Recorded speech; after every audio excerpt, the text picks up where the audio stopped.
na hiyo ni kwa sababu kama angetumia uraia wa hapa kuna ile kitu inaitwa TMS, transfer matching system. Sio, kuna mzee wangu mmoja alisema transfer monetary system, ni transfer matching system.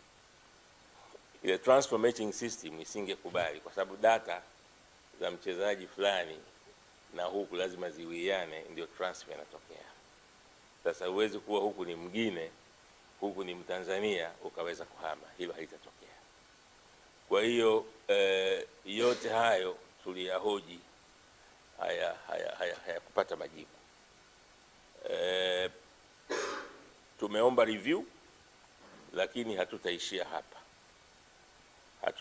hapa kwa sababu tunaamini kwenye kanuni za ligi zetu zimetambua wachezaji wa aina mbili. Mchezaji wa Tanzania atatambulika kwa passport na kwa kitambulisho cha taifa, lakini in bracket wamesema awe mzawa. Tunaelewana? Atatambulika kwa passport au national ID, lakini in bracket awe mzawa. Mzawa maana yake ni indigenous. Kuwa na passport, kuwa na ID haikuwezeshi kuwa mzawa, kwa sababu kwa mujibu wa taarifa ya uhamiaji wanasema huyu alipewa uraia kwa njia inaitwa tajinisi, naturalization. Sasa kama amekuwa naturalized, kanuni zile zile za TFF zinasema mzawa. Kwa hiyo kuna mchezaji mzawa na kuna mchezaji wa kigeni. Sisi tunaamini Damaro hakizi, kwa mujibu wa kanuni zenyewe za TFF, hakizi vigezo vya kuwa mzawa.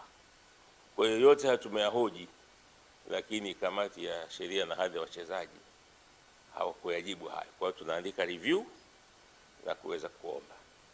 Na naomba niliseme hili jambo si jambo dogo kwa nchi, kwa sababu Simba mwaka jana baada ya sisi kuona wenzetu wamepewa uraia, tunaandika barua ya uhamiaji wachezaji wetu kwamba kuna baadhi ya wachezaji wetu wanaomba nao kupata uraia. Hatujawahi kujibu ile barua mpaka leo. Mpaka leo hatujawahi kujibu hiyo barua ya wachezaji wetu waomba uraia. Kwa hiyo sisi tunaamini ligi kuu ya Tanzania ni brandi kubwa, ni product kubwa. Ikiwa haiko kwenye mizania sawa, inaleta vitu ambavyo vinaumiza na vitu ambavyo si vizuri.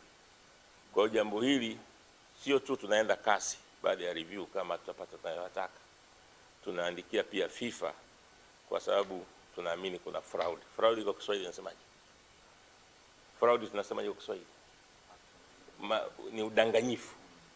Kwa sababu kama unaweza kucreate ID nyingine ili mchezaji acheze, unashindwa kutumia ID ya mwanzo aliyokuwa nayo Gine, ina maana unafanya udanganyifu. Ibu FIFA nao waje waangalie huu udanganyifu huu, nani amehusika kuufanya na kwa faida ipi.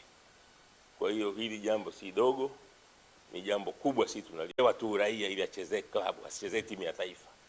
Ni jambo kubwa, kwa sababu Damaro vile alivyo, hata iwe vipi, hata kwa miaka 100 ijayo hawezi kuchezea timu. Sasa ni simple tu, waone Viva Promotion kwa mahitaji ya printing aina zote, kama vile mabango size zote na aina zote, 3D, 2D na banners, vibao vya maofisini au sehemu za biashara kama hoteli, lodge na kadhalika. Viva Promotions wana print t-shirt na jezi, wanafanya branding ya ofisi kuipa muonekano wa nje wa kuvutia. Wanapatikana Tabora mjini, mtaa wa shule, jirani na chuo cha utumishi wa umma Uhazili. Simu namba 0762484266.